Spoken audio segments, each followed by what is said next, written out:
বাঙালি অভিনেত্রী তিলোত্তমা সোম সম্প্রতি জি24 ঘন্টা ডিজিটাল ব্যুরোকে দেওয়া একটি সাক্ষাৎকারে তার সঙ্গে ঘটে যাওয়া এক ভয়ঙ্কর অভিজ্ঞতার কথা শেয়ার করলেন।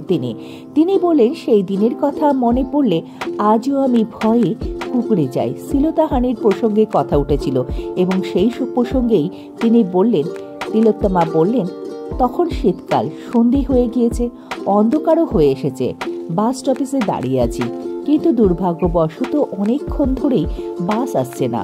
ঘটনাটি ঘটেছিল রাজধানী দিল্লিতে। এদিকে সন্ধে পেরিয়ে রাত নামছে দ্রুত। ঠিক সেই সময় একটা গাড়ি আমার সামনে এসে দাঁড়ালো এবং একদল ছেলে আমাকে উত্তপ্ত করতে শুরু করলো। গালাগালির সঙ্গে নোংরা নোংরা অঙ্গভঙ্গি তো আছে। পরিস্থিতি ভালো নয় বুঝে আমি একটু দূরে সরে যাই, কিন্তু তাতে কোনো লাভ হয় না। কথা না বাড়িয়ে আমি এগাতে থাকি, কিন্তু গাড়ির ভেতর থেকে কেউ আমার শরীর লক্ষ্য করে ঢিল ছোড়ে।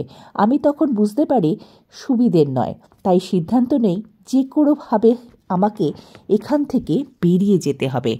আমার কাছে দৌড়ানোর সুযোগ ছিল, কিন্তু আমি ভাবলাম আমি দৌড়ালেও ওরা গাড়ি নিয়ে আমাকে ধরে ফেলতে পারে। তাই রাস্তার মাঝখানে দাঁড়িয়ে লিফট নেওয়ার সিদ্ধান্তই আমার কাছে যুক্তিযুক্ত বলে মনে হলো। এরপরের কাহিনী আরও করুন। হঠাৎ দেখতে পেলাম ডাক্তারের চিহ্ন দেওয়া একটি গাড়ি। আমি আশার আলো দেখলাম। আমি হাত দেখিয়ে গাড়িটিকে কোনো রকম করে থামালাম। গাড়িটির সামনের সিটে উঠে বসলাম। তারপর অনেকক্ষণই আমার কোনো হুঁশ ছিল না।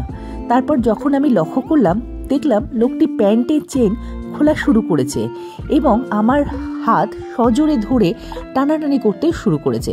আমি তখন দিক জ্ঞান শূন্য হয়ে যাই। সজোরে একটি লাথি কষিয়ে দিলাম, অজান্তেই লোকটিকে মেরে দিই। কিভাবে আমি মারি তা আজ আমাকে জিজ্ঞাসা করলে আমি ঠিকভাবে গুছিয়ে বলতে পারবো না। লোকটি গাড়ি থামাতে বাধ্য হয় এবং নিজেই আমাকে গাড়ি থেকে নেমে যেতে বলে। এই ঘটনাটি ঘটে গেছে অনেক বছর, কিন্তু আজও আমি ভুলতে পারিনি। আজও মনে করলে আমার শরীরে শিহরণ জাগে। আমার এই ভিডিওটি যদি আপনাদের ভালো লাগে তাহলে একটি লাইক অবশ্যই করবেন, আর এই ধরনের ভিডিও পাওয়ার জন্য চ্যানেলটিকে সাবস্ক্রাইব অবশ্যই করবেন। সুস্থ থাকবেন, ভালো থাকবেন।